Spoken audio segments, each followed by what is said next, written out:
महोदय, जैसा कि माननीय सदस्य जानते हैं, कल दूसरे सदन में इसी तरह की बहस थी। मुझे वहाँ भी कुछ देर बैठना पड़ा।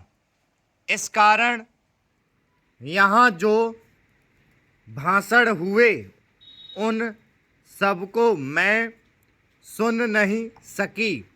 मुझे सुनकर दुख है कि कुछ माननीय सदस्यों ने इस अवसर पर भी हमारे विदेश विभाग को बुरा भला कहा, सेवाओं पर दोषारोपण करके सरल रास्ता निकालने का प्रयत्न ऐसी प्रवृत्ति है जिसकी मैं निंदा करती हूँ।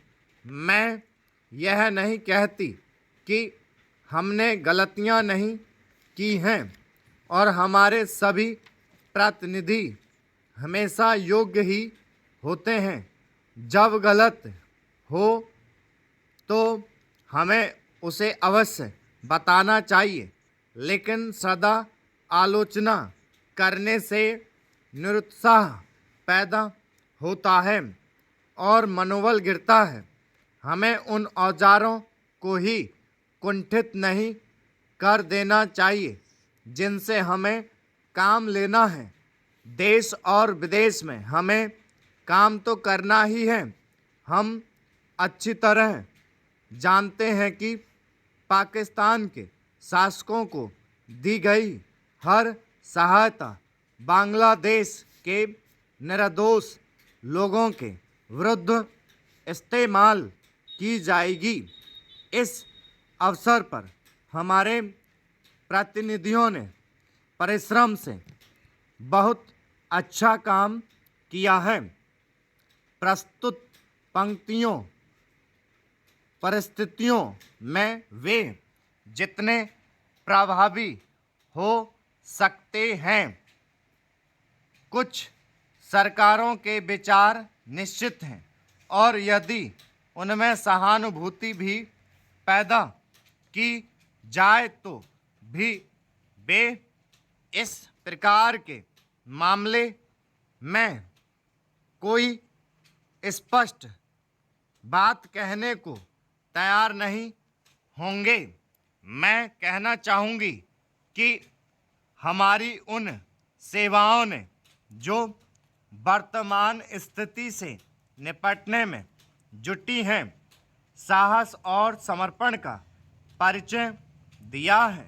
यदि कुछ माननीय सदस्यों को गाली देकर और सरकार पर साहस, दिशा और यहाँ तक कि समझ की कमी का आरोप लगाकर कुछ संतोष मिलता है, तो मैं उन्हें इससे वंचित नहीं करना चाहती। कुछ सदस्यों के लिए हिम्मत का अर्थ गले की ताकत और भावुकता की भाषा है। काश की जिंदगी इतनी ही सरल होती। इस सरकार में बहुत से दोष हो सकते हैं, लेकिन उसमें साहस की कमी नहीं है, ना कि यह आवश्यकता के अनुसार जोखिम उठाने से डरती है। जैसा मैं बहुत बार कह चुकी हूँ, हम इस स्थिति या किसी भी स्थिति के केवल कानूनी पहलू की चिंता नहीं करते। हम चिंता करते हैं केवल एक ही बात की, और वह है हमारे राष्ट्रीय हित, सुरक्षा और स्वाभाविक रूप से बांग्लादेश के बहादुर लोगों की सुरक्षा। इसी कारण से शांति से काम करने का महत्व है। महोदय, मान्यता शब्द की हर तरफ से मांग आई है। मानव की मान्यता देने भर से ही वह बहुत सी कठिनाइयाँ हल हो जाएंगी जो बांग्लादेश के लोगों के सामने हैं, हमारे देश के सामने हैं। और विशेषकर हमारे सीमांत राज्यों अर्थात पश्चिम बंगाल, असम, त्रिपुरा और मेघालय के समक्ष हैं। हमने इस प्रश्न के हर पक्ष पर बड़ी गहराई से सोच विचार किया है। जैसा कि मेरे साथी ने बताया है, इसकी हम निरंतर समीक्षा करते रहते हैं। हम इसकी प्रतीक्षा नहीं करते कि दूसरे देश इस विषय में क्या करते हैं। इस बारे में या अन्य मामलों के बारे में हम जो कुछ भी निर्णय करेंगे वह स्थिति के हमारे अपने ही स्वतंत्र मूल्यांकन के अनुसार और इस बात को ध्यान में रखकर होगा कि हमारे हित व्यापक अर्थ में किस तरह पूरे होते हैं। कल मैं अपनी वर्तमान कठिनाइयों में से संभावित खतरों और बोझों के बारे में जानबूझकर बहुत संयत भाषा में बोली थी। वह इस कारण नहीं कि मैं बोझों या खतरों से आज या कभी डरी हूँ, बल्कि इस कारण कि मैं चाहती हूँ कि माननीय सदस्य इन सब विषयों पर गहराई से विचार करें। खतरों का तभी सामना किया जा सकता है जब आदमी इसके लिए तैयार हो। जैसा मैंने पहले कहा और फिर से दोहराना चाहूँगी कि यह समय दलगत प्रतिद्वंद्विता का नहीं है। हम सबको मिलकर एक साथ खड़े रहना चाहिए और हमारे सामने जो अधिक काम हैं उनमें एक दूसरे की सहायता करनी चाहिए। सांप्रदायिक प्रवृत्तियों को दबाना चाहिए।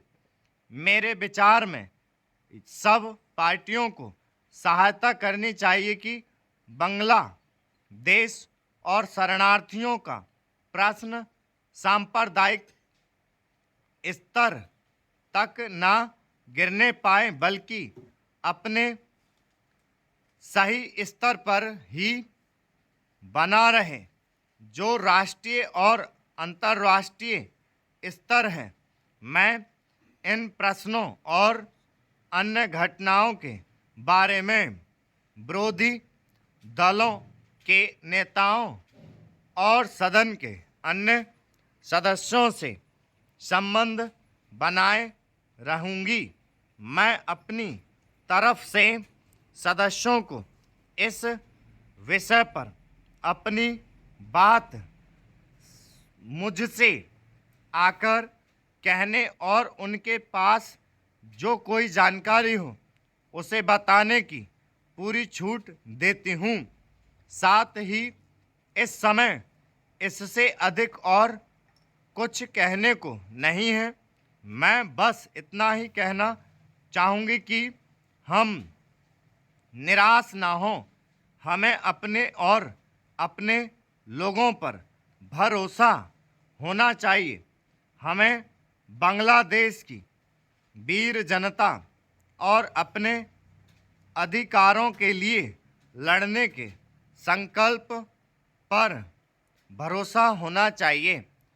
महोदय, इस समय भारतवर्ष के सामने बहुत प्रकार की जटिल समस्याएं हैं और यह ऐसा समय है जब सबसे यह अपेक्षा की जाती है कि आप सदा भारत की सुरक्षा और उसकी उन्नति के लिए कटिबद्ध होंगे।